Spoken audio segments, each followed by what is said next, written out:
Hi everybody, it's Nikki again, and my son wants to say hi so that I can make a video. So here he is. Hi. Hi, thank you very much. I love you. Can I make my video? And then I'll be down? Okay, go. Okay, or he's gonna hang out with me.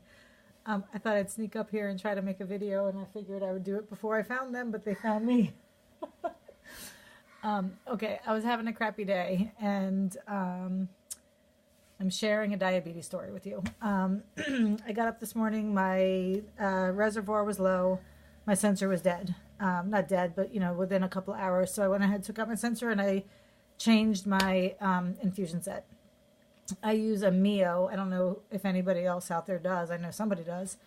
And I love the Mio. I really, really like it. It's a very painless insertion, which some of them are not painless, so that's wonderful. This morning's was particularly painless, so that's really cool. Sorry, he's gone for a minute. Okay. Anyway, so changed my Mio. My mom was visiting this morning. I was really excited about that. It's her first day over since having hip surgery. So she came over and we were chatting, and I was chatting while I changed my infusion set. And I maybe should have paid more attention. She always tells me that, but I didn't. So anyway, I had a sugar crash. I tried to get my sugar up enough so I could drive my kid to school. We took off, we went to school and everything else. So, and then I had a sandwich on the way because my sugar was low and we were about to go to a holiday party and I was trying to make a good choice. We get to the holiday party, there's candy and icing and cake and I'm like, I don't know how people don't drop dead of diabetes there on the spot, but they all seem to be cool with it. But I was so proud of myself because I was good the whole party, and thank goodness, because it turned out that when I inserted my infusion set today, my cannula was bent and laid up against my skin. And so I didn't get insulin, but I didn't know that. I wasn't getting any insulin. I didn't smell any insulin. I usually do. Okay, sweetie. And then, that's enough.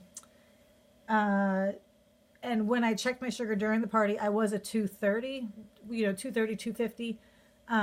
But even that I thought was explainable because, oh, sorry, I'm still filming, I'm sorry, because of the sandwich that I'd eaten, and I just figured I overshot it. So thank goodness I didn't eat anything there because it would have really made for a disaster. Anyway, I got home, tested again. I was at a 300. And I figured, okay, who knows? I was in safe basal because of the sensor change and all that. And maybe all of these things, this is what I do. I second guess everything. Maybe all these things still make sense and just give it a chance, And then I got frustrated because this is the next thing I do. I did all my insulin. My sugar was still high, but I was like, I'm done. Like I'm done waiting. I've done all the insulin that's going to come down. And I had a cup of coffee. Coffee can wreak havoc even when I'm doing insulin for it, but when I'm not getting any insulin, that's going to be a disaster.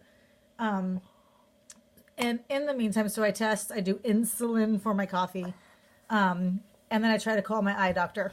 I try to call my eye doctor because I had surgery 10 days ago, and my eyeball appears to be infected.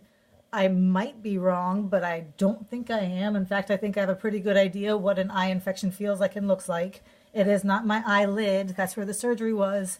So I thought that calling my ophthalmologist was a good idea because I figured this was something that she could bring me in. This was the same lady who told me, Nikki, you can come see me every day. You're a type 1 diabetic. I take care of your eyes for your diabetes. So you don't have to do a yearly exam. Come see me every day if you want, which I don't, obviously. But I wanted to today. And I also have an eye infection, which I thought that she would take care of.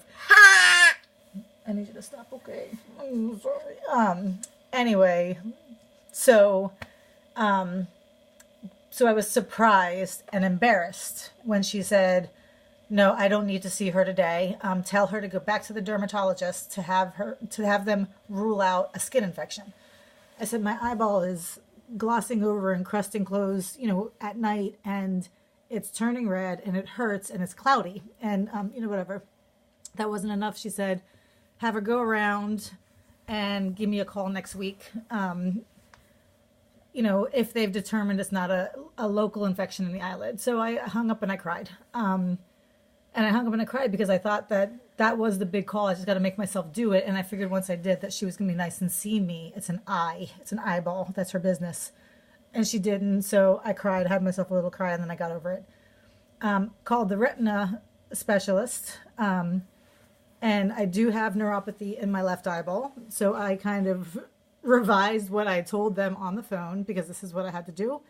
And when they answered the phone, I said, here's the deal. I said, I would like to see if somebody could see me because I have cloudy vision. And I started it with that one just by luck. And the woman went, you have cloudy vision? And I said, well, yeah, in one eye. And I'm thinking, I got to tell them about the surgery. That's my concern. And about this infection. That's my concern. But I just happened to start with cloudy, and that seemed to get her attention. So I said, yes. And I said, I do have cloudy vision. I said, I do have retinopathy in that eye. And she was like, oh my goodness. Okay, well then tell me what's going on.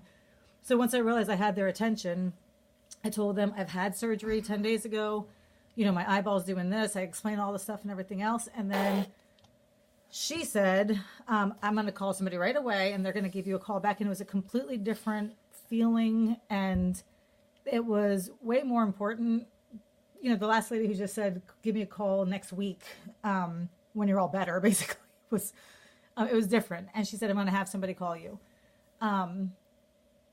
So 10 minutes later, I got a call from them, and what they say is, yes, we need to rule out a skin infection because if there is also one, we need that to be treated.